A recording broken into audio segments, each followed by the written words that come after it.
446 میں آ کر شیعوں کی حکومت کو ختم کیا تغرل بیگ سلجوکی نے۔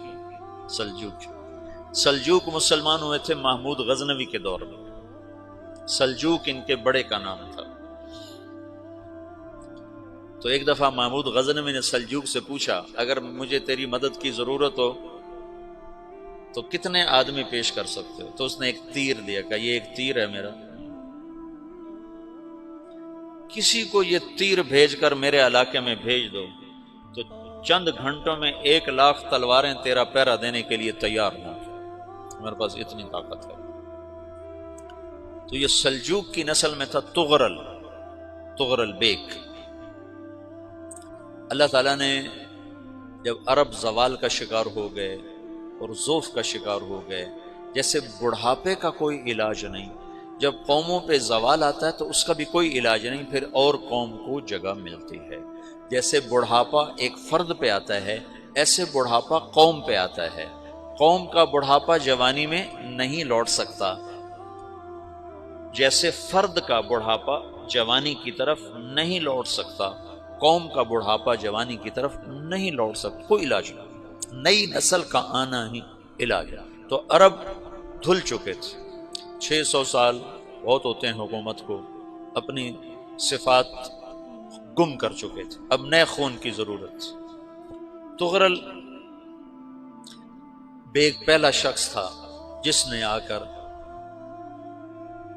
اہل السنت والجماعت کو استحکام بخشا، شیعوں کی حکومت کو ختم کیا، بغداد سے، شام سے، ان سارے علاقوں سے۔ صلاح الدین ایوبی نے اسماعیلی شیعہ کی حکومت کو ختم کیا، مصر۔ العاضد ان کا آخری خلیفہ تھا صلاح الدین ایوبی، نور الدین زنگی رحمۃ اللہ علیہ کا پروردہ تھا، اس کا دوست تھا، اس کے دوست بھی تھا، بچہ بھی تھا اس کے سامنے، زیادہ لکھنے پڑھنے کا شوق تھا۔ پھر اللہ تعالیٰ نے اس سے کام لیا اور اس کو مصر کا گورنر بنا کے بھیجا، مصر کی مدد کے لیے بھیجا، تو وہاں اس نے صلاح الدین ایوبی نے وہاں ختم کیا، تغرل بیگ نے یہاں ختم کیا۔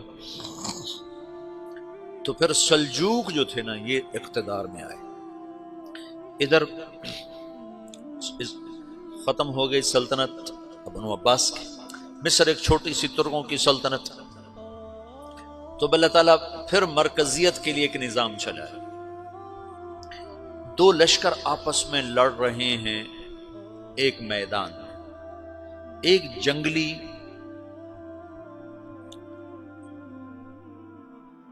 بدوؤں کا قافلہ، جنگل کے لوگ اپنے قبیلے کو لے کر، ایک جنگلی قبیلہ اپنے سردار کے ساتھ نقل مکانی کر رہا ہے ایک جگہ سے دوسری جگہ۔ اللہ کا نظام کہ یہ لوگ چلتے چلتے چلتے اس وادی میں پہنچ گئے جہاں جنگ ہو رہی ہے، دو لشکر آپس میں لڑ رہے ہیں۔ جب یہ وہاں پہنچتے ہیں تو ایک لشکر کے قدم اکھڑ رہے ہیں اور دوسرا غالب آ رہا ہے۔ ان کو نہیں پتا شکست کھانے والے کون ہیں اور فتح پانے والے کون ہیں، ان کو نہیں پتا۔ اس جنگلی قبیلے کے سردار کا نام بھی تغرل ہے، تغرل۔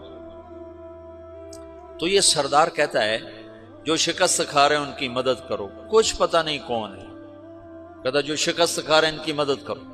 تو 400 وحشی جنگلیوں نے فاتح لشکر کے پیچھے حملہ کر دیا۔ وہ تو ایک کافی ہوتا تھا، 400 دوڑ جب تلواریں پڑیں تو چند لمحوں میں نقشہ بدل گیا، بھاگنے والے جم گئے اور جمنے والے بھاگ پڑے۔ جب جنگ ختم ہوئی تو شکست خوردہ لشکر کے بادشاہ نے ان کو بلایا، اسے پوچھتا ہے مجھے جانتے ہو میں کون ہوں؟ کہا نہیں۔ کہا تو تم نے میری مدد کیوں کی؟ کہا انسانی ہمدردی کی وجہ سے، تمہیں شکست ہو رہی تھی اس لیے تمہاری مدد کی۔ پھر اس نے اپنا تعارف کرایا، میں ہوں سلیمان سلجوقی، ترکی کا بادشاہ۔ مسلمانوں کا لشکر تھا اور تاتاریوں سے شکست کھا رہا تھا، تاتاری فتح پا رہے تھے، مسلمان شکست کھا رہے تھے۔ تو وہ اللہ کی غیبی مدد بن کر آئے، تو وہ اس سے کہتا ہے میرے ساتھ رہنا پسند کرو گے؟ تم نے میرے اوپر احسان کیا ہے، میں اس کا بدلہ دینا چاہتا ہوں، میرے ساتھ رہنا پسند کرو گے؟ کہنے کا کر لوں گا۔ تو اس نے اس کو لے کر ترکی آیا، اور استنبول اس وقت روم کی حکومت میں تھا، اسے فتح کیا اس تغرل کے آگے چوتھے پانچویں پڑپوتے محمد فاتح نے۔ تو یہ استنبول ہے، یہ ترکی ہے، بیچ میں ایک چھوٹا سمندر ہے، یہاں ایک جاگیر ہے۔ تو سلطان سلیمان کہتا ہے یہ جاگیر تجھے وقف ہے، ادھر سے رومی مجھے تنگ کرتے ہیں حملے کر کر کے، تو میرا دفاع کرتے رہنا، یہ جاگیر تیری۔ یہ اس جاگیر پہ اس نے اپنے قافلے کو آباد کر دیا، اپنے قبیلے کو، اور ایک چھوٹی سی حکومت بنا لی، جو ایک صوبہ سمجھو سلمان سلجوقی کا، وہ ایک چھوٹا سا صوبہ ہے۔ وہاں جب یہ رہ پڑا تو پھر یہ ایک شیخ کے بیت ہوتا ہے، وہاں شیخ طریقت ہے، ان کے یہ بیت ہونے جاتا ہے، وہ اس کو رات اپنے پاس ٹھہراتا ہے، تو ایک کمرے میں ان کا خادم ٹھہراتا ہے۔ یہ جب کمرے میں جاتا ہے تو سامنے دیوار میں تاکچے پر قرآن پڑا ہوا ہے، تو یہ تغرل بیگ کہتا ہے یہ کیا ہے، یہ کیا ہے؟ تو وہ خادم کہتا ہے یہ کتاب اللہ ہے، قرآن ہے۔ اچھا، وہ اس کو وہاں چھوڑ کے باہر چلا جاتا ہے۔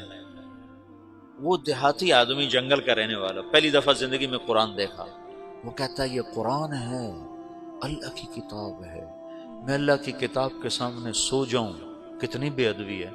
تو اس نے ایسے قرآن اٹھایا اور سر پہ رکھ لیا اور کھڑا ہو گیا، ساری رات قرآن سر پہ رکھ کے کھڑا رہا۔ رات کے پچھلے پہر اس کو خواب آیا، کھڑے کھڑے اس نے دیکھا کہ اس کی پشت سے ایک چاند نکلا اور شیخ کی بیٹی کے سینے میں جا کے اتر گیا، پھر اس لڑکی کے سینے سے ایک درخت نکلا جو پھیلتے پھیلتے پھیلتے 3 بر اعظم پہ چھا گیا، افریقہ پر، یورپ پر، ایشیا پر۔ پھر اس کی آنکھ کھل گئی، وہ کھڑا ہوا ہے، تو اس نے صبح یہ خواب اپنے شیخ کو سنایا، تو انہوں نے اپنی بیٹی اس کے نکاح میں دے دی۔ اس بیٹی سے ایک بچہ پیدا ہوا، تغرل بیگ نے اس کا نام رکھا عثمان، عثمانی ترک نام سنا ہوا، جو میں نے کل بتایا تھا کہ 1924 میں وہ خلافت ختم ہوئی، تو ایک بیٹا پیدا ہوا عثمان۔ عثمان نے پھر ایک نئی اسلامی حکومت کی بنیاد رکھی جو 1924 تک چلتی رہی، کوئی 800 سال یہ حکومت چلی۔ تو حکومت کا شرازہ بکھرا، لیکن پھر جڑ جاتا تھا، اور وہ قرن اول والا جوڑ کبھی نہ پیدا ہوا، ٹکڑے بن گئے۔ ان ٹکڑوں میں اللہ لوگ پیدا کرتا رہا جو دعوت دیتے رہے، دعوت زندہ رہی۔ جو تربیت کا نظام تصوف کے ساتھ تھا، اب وہ تبلیغ کے ساتھ